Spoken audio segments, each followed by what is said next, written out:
Hello students. जैसा कि आपको पता है हम अब चैप्टर नंबर 8 पढ़ रहे हैं और उसका टाइटल है सेल स्ट्रक्चर्स एंड फंक्शन।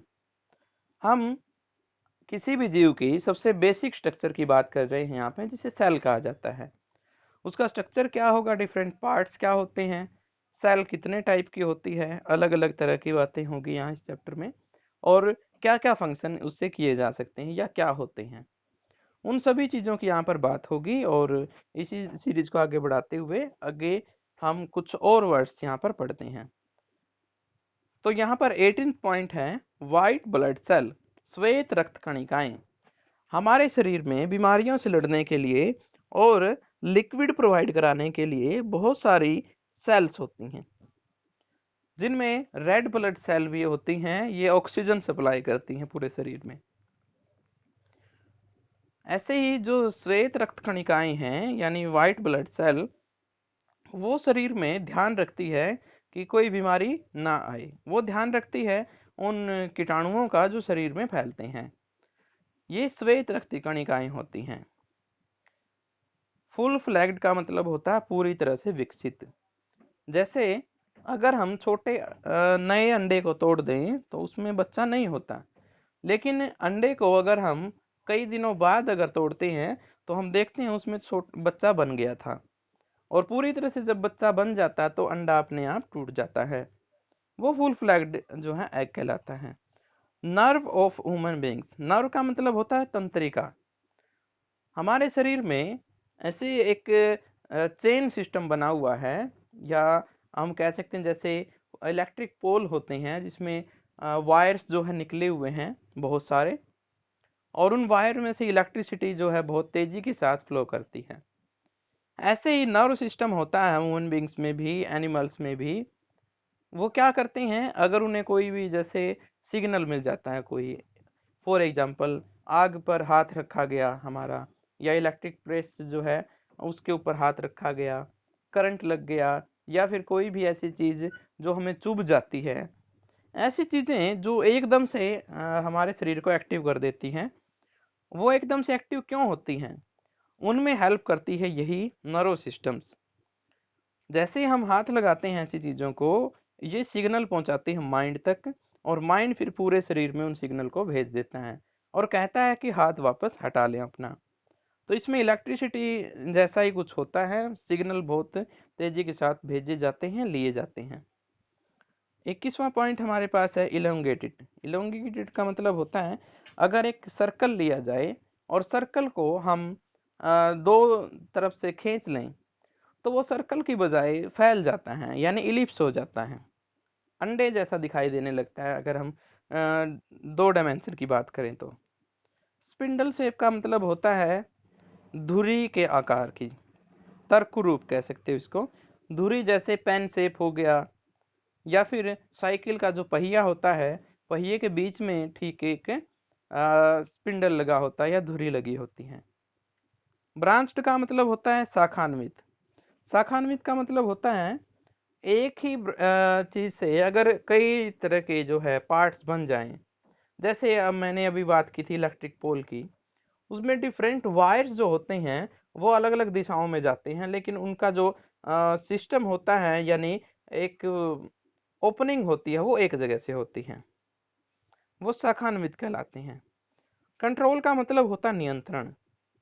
हमारे शरीर में जो सेल्स काम करती हैं या हमारा शरीर किस तरह से अपने आप पर कंट्रोल रखता है, इसे हम कंट्रोल बोलते हैं, और नियंत्रण पढ़ा जाता है ये 10th क्लास में, बहुत डिटेल में है ये चैप्टर। कोऑर्डिनेट का मतलब होता है समन्वय। समन्वय का मतलब होता है वातावरण और पूरे शरीर का एक दूसरे के साथ कोऑर्डिनेशंस। मेम्ब्रेन्स का मतलब होता है झिल्ली। झिल्ली मतलब एक सेल और दूसरे सेल के बीच में एक दीवार बनी होती है जिसे सेल कहा जाता है। या हम ये कह सकते हैं एक सेल अपने चारों तरफ एक लैमिनेसिंग पार्ट सा बना लेती है, जिसके अंदर वो सेल का जो पूरा सिस्टम है वो बंद रहता है। फिर भी मेम्ब्रेन का काम होता है लिक्विड का फ्लो करवाना सेल के अंदर और सेल के बाहर। जो लिक्विड उन्हें चाहिए सेल को, वो उन्हें प्रोवाइड कराया जाता है इसी मेम्ब्रेन की हेल्प से। रिजिडिटी का मतलब होता है दृढ़ता। हम अलग अलग चीजों को छूते हैं तो उनमें कठोरता होती है। जैसे अगर मैं रेत को छूता हूं तो वो इतनी कठोर नहीं होती, लेकिन एक पत्थर को छुआ जाए तो वो कठोर हो जाती है। ऐसे ही पानी जो है वो कठोर नहीं होता, लेकिन बर्फ कठोर हो जाती है। ये जो कठोरता आती है, दृढ़ता आती है, इसे ही रिजिडिटी कहा जाता है। असाइमलेशन का मतलब होता है यहाँ पर ऐड करना किन्हीं चीजों को, यानी जोड़ते रहना उन चीजों में अलग अलग चीजें।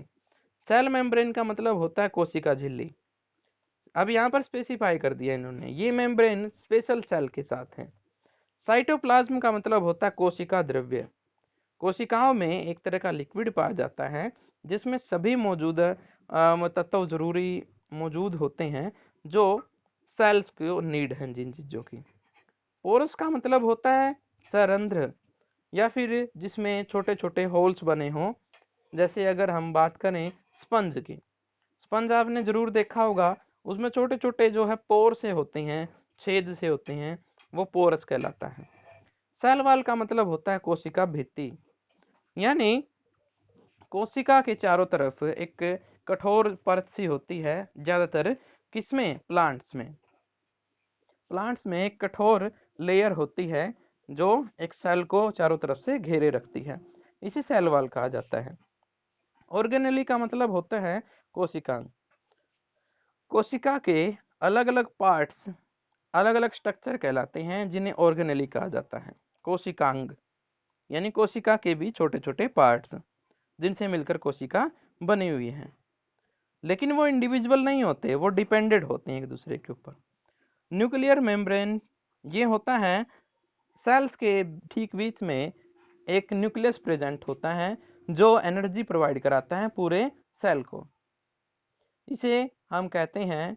और इसे नाभिक कहा जाता है सेल का।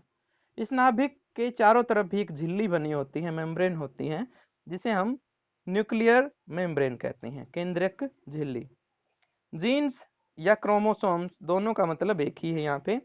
गुणसूत्र एक जनरेशन से दूसरी जनरेशन में जो जेनेटिक ऑर्डर जाता है, जेनेटिक ऑर्डर का मतलब होता है आनुवांशिक गुण।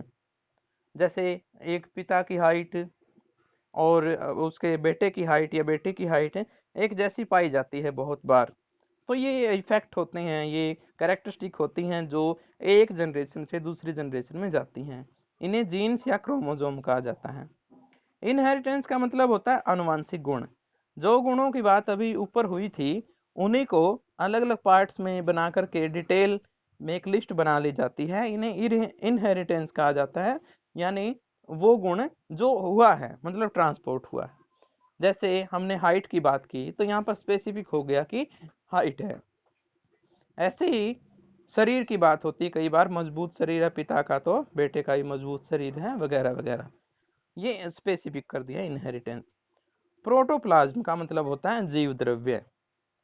जीव द्रव्य मतलब जीवों में एक लिक्विड पाया जाता है, हर एक जीव में, जो उन्हें जरूरी पोषक तत्व जो एनवायरनमेंट से लिए हैं या फूड से लिए गए हैं वो सभी प्रोवाइड कराते हैं पूरे शरीर को। तो ये सभी के सभी वर्ड्स हैं जो इस चैप्टर में हमारे सामने आएंगे बार बार। तो अभी इसलिए करवाया गया है ताकि आपको दिक्कत ना आए बाद में। Okay, all the best.